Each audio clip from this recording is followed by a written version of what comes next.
शुक्रिया जनाब स्पीकर। जनाब स्पीकर, आज यौम इस्तेहसाल कश्मीर के हवाले से मैं समझता हूँ कि हॉल में जो रेजोल्यूशन मुतफ़िका तौर पर पास हुआ है वो बहुत खुशाइंद है और ये हकीकत है कि पूरी पाकिस्तानी कौम, खाए हमारा तल्लुक़ किसी सियासी जमात से है, किसी मज़हब से है, किसी फ़िरके से है, किसी इलाके से है, कश्मीर के मसले पर सब यकजान है और सब में मुकम्मल तौर पर हम आंगी है और हम अपने कश्मीरी बहन और भाइयों की जो आज़ादी की जदोजहद है उन पर हमेशा पाकिस्तानी कौम ने उनका साथ दिया है और इंशाअल्लाह ताला आइंदा भी देते रहेंगे। जनाब स्पीकर, हिंदुस्तान में जिस अजीबो गरीब और मैं समझता हूँ अनप्रेसिडेंटेड तरीके से कश्मीर, मकबूजा कश्मीर जो उसके कब्ज़े में है, उसकी आइनी और कानूनी हैसियत को तब्दील करने की जो कोशिश की है और जो यकतरफा उसने कार्रवाई की है, वो उसका कश्मीरियों की जदोजहद पर और उनकी जो आज़ादी की तड़प है उनमें, उस पर तो कोई असर नहीं पड़ेगा। लेकिन हिंदुस्तान ने अपना असली चेहरा जो है वो दुनिया को दिखा दिया।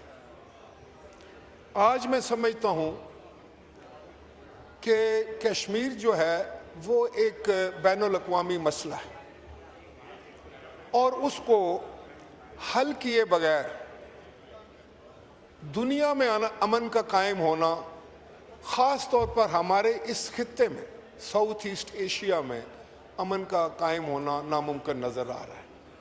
और पाकिस्तान ने हमेशा एक असूली मौक़िफ़ अख्तियार किया है कि अक़वाम मुत्तहिदा की करारदादें जो कि आज भी मौजूद हैं, उनके मुताबिक ये था कि कश्मीर के लोग अपनी मर्ज़ी के साथ अपने मुस्तक़बिल का फ़ैसला करें और उनको ये हक़ जो है वो दुनिया का हर कानून देता है। और हिंदुस्तान ने अपनी हट दर्मी करके उनको इस हक़ से महरूम किया, न सिर्फ़ उनको उनकी आज़ादी के हक़ से जो उनका आइनी और कानूनी हक़ है, जो बैनुल अक़वामी असूलों के मुताबिक उनका हक़ बनता है, उससे महरूम करने की हमेशा उसने कोशिश की, बल्कि उसने कश्मीर के अवाम पर जुल्म के पहाड़ तोड़े। 8 लाख से ज़्यादा फ़ौज जो है वो कश्मीर में जो है वो डिप्लॉयड, कश्मीर के कोनों में, कश्मीर के गलियों में, कश्मीर के शहरों में, और उनका सिर्फ़ एक काम है कि कश्मीर के लोगों का इस्तेहसाल करें, कश्मीर के लोगों पर जुल्म के पहाड़ तोड़ें और उनके साथ गैर इंसानी सलूक किया जाए। हज़ारों लोग, सैकड़ों नौजवान जो हैं हिंदुस्तान की इस हट दर्मी की भीड़ चढ़ चुके हैं, कई माओं की गोदें उजड़ चुकी हैं, लोग शहीद हो रहे हैं, लेकिन आफरीन है और मैं उनको खराज अकीदत और खराज तहसीन पेश करता हूँ उन बहादुर लोगों को जो को मौत को गले तो लगाते हैं लेकिन आज़ादी का नारा बुलंद करते हैं और पाकिस्तान जिंदाबाद का नारा लगाते हैं और अपने आप को पाकिस्तान के झंडे में लपेट कर दफन करते हैं। ये वो ताल्लुक़ है जो पाकिस्तान का और कश्मीर के अवाम का है और इसीलिए शायद कायदे आज़म रहमतुल्लाह अलैह ने कहा था कि कश्मीर हमारी शाहरग, जेगुलर वेयर, और ये एक अनफिनिश्ड एजेंडा है 1947 की जो पार्टीशन हुई थी। अब इस पे हिंदुस्तान सारी दुनिया की आंखों में धूल झोंक रहा है और उन कश्मीरियों पर जुल्म की इंतहा किए हुए है।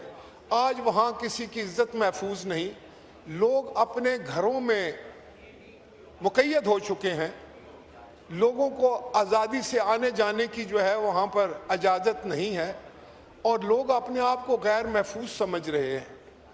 जनाब स्पीकर, यहाँ तक कि उनकी कश्मीर की जो डेमोग्राफिक सूरत हाल है उसको चेंज करने की कोशिश की गई है, बल्कि हिंदुस्तान के दूसरे इलाकों से हिंदू और दूसरी अक़वाम को ले जाकर वहाँ पर बसाया जा रहा है, उनको उनकी जो प्रॉपर्टीज़ हैं उनके हाथों जो है वो ख़रीदवाई जा रही हैं, ताकि वहाँ के जो रहने वाले वासी हैं, जो ओवरवेलमिंग मेजॉरिटी में मुसलमान हैं, वो मिनॉरिटी में तब्दील हो जाएं। और इस तरीके से जब अगर कहीं प्लेबिसाइड की बात हो या किसी भी वोटिंग की बात हो या राय देने की बात हो, तो मुसलमान जो हैं, जो कश्मीर की आज़ादी पे यकीन रखते हैं, कश्मीर के पाकिस्तान के साथ इलाक़ पे यकीन रखते हैं। राजा परवेज़ अशरफ साहब।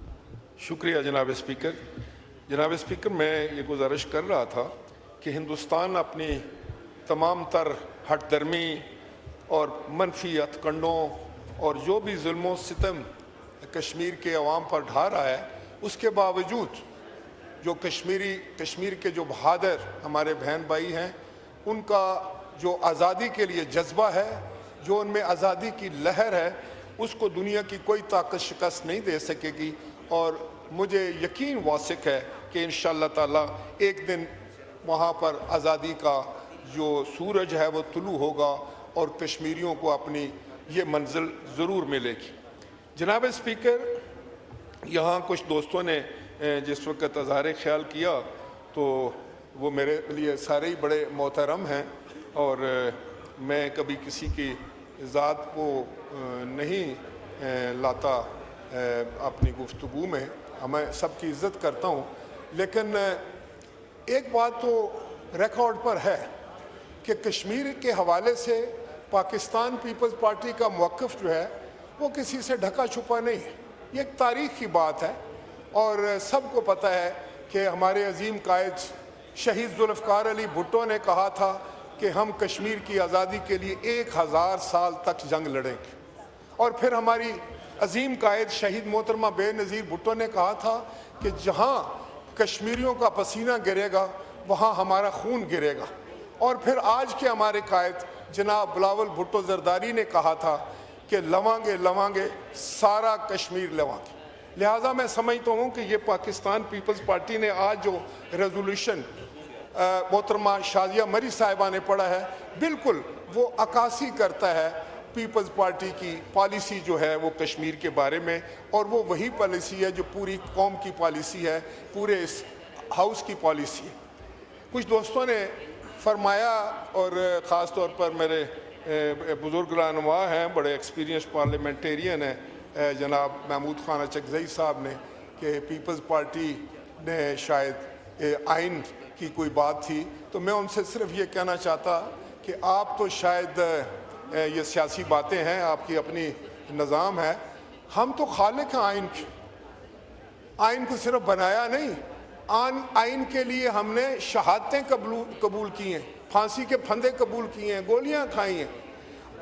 आप भी जदोजहद की होगी, सब ने की होगी, सबकी जदोजहद की हम इज़्ज़त करते हैं। लेकिन कोई हमारी जदोजहद जो है वो शायद अगर कोई तारीख़ पढ़ेगा तो उसको समझ लगेगी। बहुत सारे लोग आइनी शाहिद भी हैं इस बात के। मेरे भाई हैं जनाब खोसा साहब, और अभी तो मेरा ख्याल है हमारा वो जो चंद दिन की बात है, अभी यहाँ भी उनकी खुशबू आ रही है मुझे, वहाँ भी है, ऐसी कोई बात नहीं है। लेकिन बहरहाल आपके पास मुश्किल काम है, एक अच्छे मंझे हुए वकील हैं, तो जब ये हमारे पास होते हैं तो फिर हमें भी बड़ा ज़बरदस्त डिफेंड करते हैं, तो ये तो मैं अप्रिशिएट करता हूँ।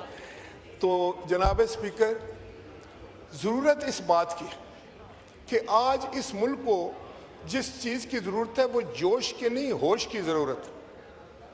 फोंक फोंक के कदम रखने की ज़रूरत है। खाए आप जमहूरियत की बात करें, मुल्क चलाने की बात करें, ये एक मुश्किल दौर से हम गुजर कर यहाँ तक पहुँचे। और हकीकत तो ये है, अगर पाकिस्तान पीपल्स पार्टी अपनी ज़िम्मेदाराना सियासत का मुजाहरा ना करती, अब अगर जनाब आसिफ अली जरदारी साहब ज़िम्मेदाराना सियासत का मुजाहरा ना करते, बिलावल भुट्टो साहब ना करते, तो शायद आज ये हाउस भी ना होता।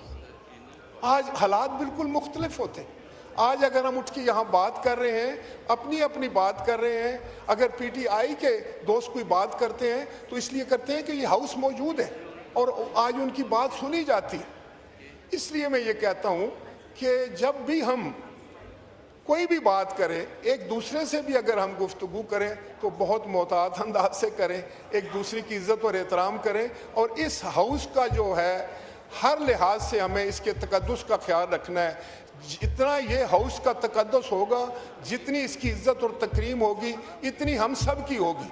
जितनी हम सब की और इस हाउस की होगी, इतनी जमहूरियत की इज़्ज़त और तकद्दुस होगा, जो जिसके लिए हम सब कहते हैं। बड़ा यही हमारा नगमा होता है कि हम जमहूरियत के लिए काम करना चाहते हैं, आइन की सरबलंदी के लिए, कानून की सरबलंदी के लिए और पार्लियामेंट की सरबलंदी के लिए हम सब ने मिलकर काम करना है।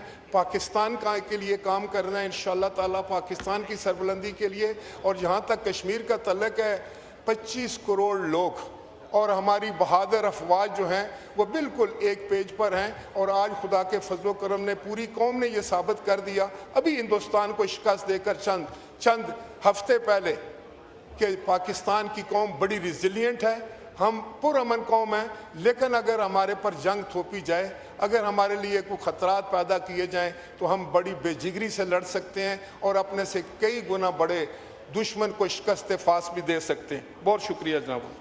शुक्रिया।